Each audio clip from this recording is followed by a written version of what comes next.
Good morning, Munchkins. As usual, if you like what you hear, hit the share button. If you love what you hear, hit the subscribe button. That helps me make a lot more of these. Now, I originally wrote this one on May 16th of 2025, but I didn't create the podcast for it. It seems appropriate to address the moral case for capitalism, as it seems that this economic strategy has once again come under assault from the progressives. So, all right, let's get into this. One of my great frustrations is that I've never heard a prominent theologian make the moral case for capitalism. It seems like such an easy case to make.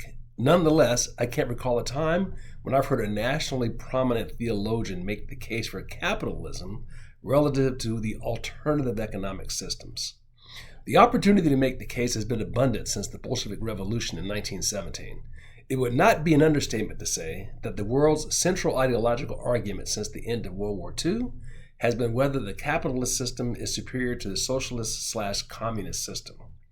Capitalist America was engaged in a Cold War with communist Soviet Union from 1945 through 1989.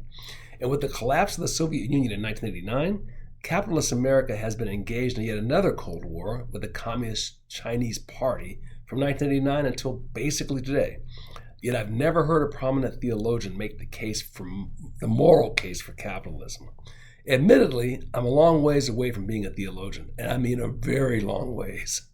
But since none of them will step into the ring, I feel it is my duty as an irascible dad to step into the ring and deliver what blows that I may. So here goes with my flat assertion. Here goes. Capitalism is the most moral economic system ever developed by man. The rationale I use to support this flat assertion is that the capitalist system is the only system devised by man where a man can only get what he wants by helping another man to get what they want. In other words, to move forward in life materially, a man must be of service to his fellow man under the capitalist model. Now, what could be more moral or more Christian than that? Let me support that flat assertion with some evidence-based reasoning. Let's peel back the onion by telling a hypothetical story. Let's say that Joe just married Jane. Joe has just been hired as a dock worker at the shipyard. Joe wants to save enough money to make that down payment on his first home. To finance this goal, Joe works hard at the dock. Because Joe knows that if he works hard, he will likely get a raise. He will get the raise because he has demonstrated that he is delivering a higher level of service than his fellow dock workers. So Joe not only works hard, but he also refines his skill to be a better and more efficient dock worker. This means that his employer is getting a better return on his payroll dollar invested with Joe than his other employers. So the employer rewards Joe with promotions and a raise. Soon Joe was able to save enough money for that down payment on his first home. Let's examine a few lessons to be learned from this simple story in capitalism, a story that's played out every day in the United States. In the capitalist system, Joe has to execute at least 6 of the 7 cardinal virtues to get what he wants. Joe has to literally practice the cardinal virtues to achieve his financial goals. By practicing the virtues, Joe must become more virtuous. Let me list each of the virtues below with a brief explanation around Joe's performance on that particular virtue.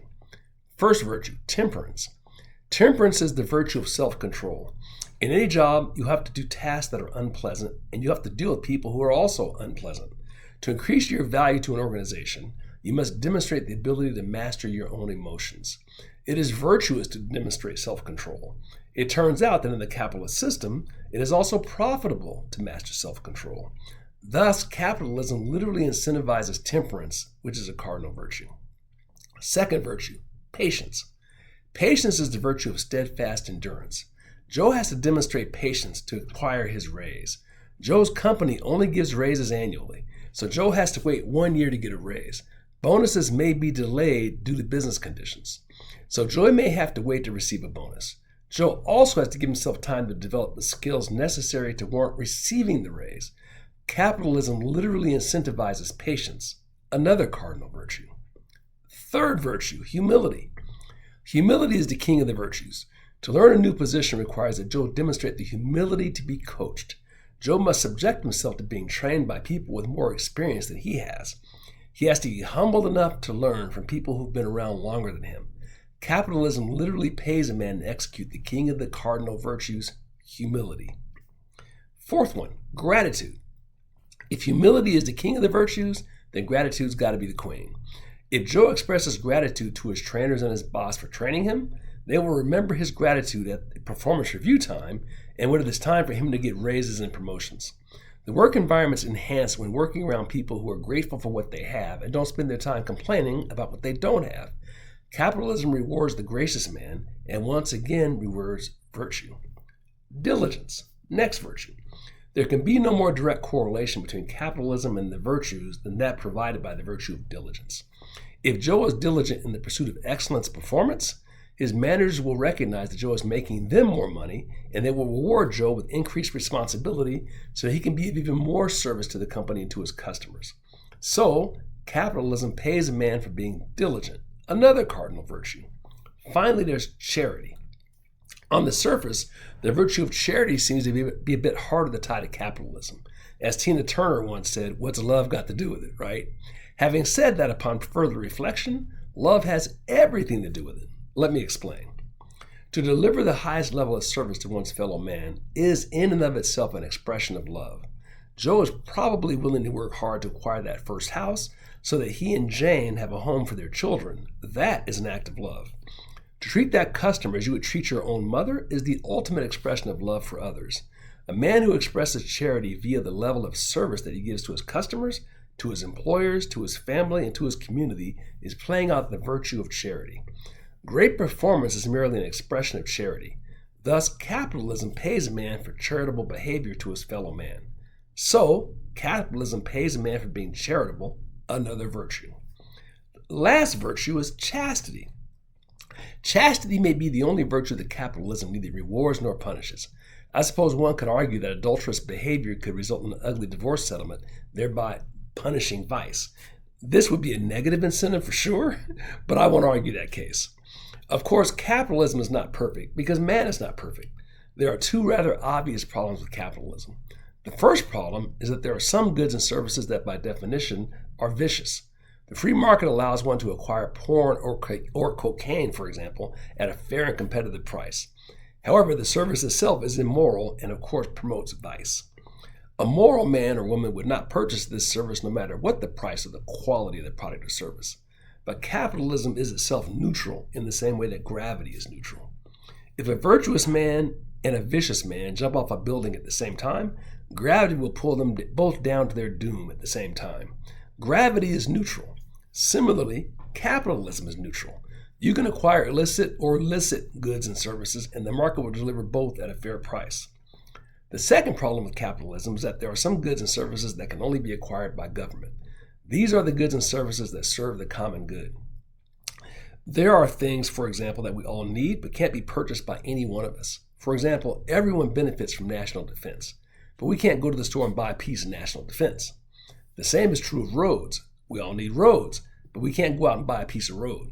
For those things, we throw our money in a pile and have one entity buy it all for us. That entity is called the government. But there are significant downsides to government. Never forget that the worst crimes in human history have always been carried out by governments. The Soviet Union, led by Stalin, killed roughly 10 million of its own citizens. Chairman Mao's Chinese Communist Party killed between 40 to 60 million Chinese citizens during the Great Leap Forward between 1958 and 1962.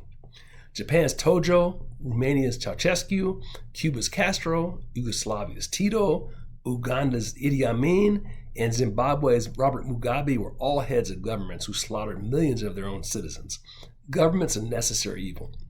And for the reasons just given, it must be kept small to minimize the damage that it will inflict on society. But I digress. The socialist communist economic system has been the biggest competitor to capitalism over the past 100 years. It is a system that has been proven disastrous in every country and in every culture and every continent where it's been installed. I argue that the biggest reason for the lack of success for these systems is that it is an immoral system and one that rewards vice rather than virtue.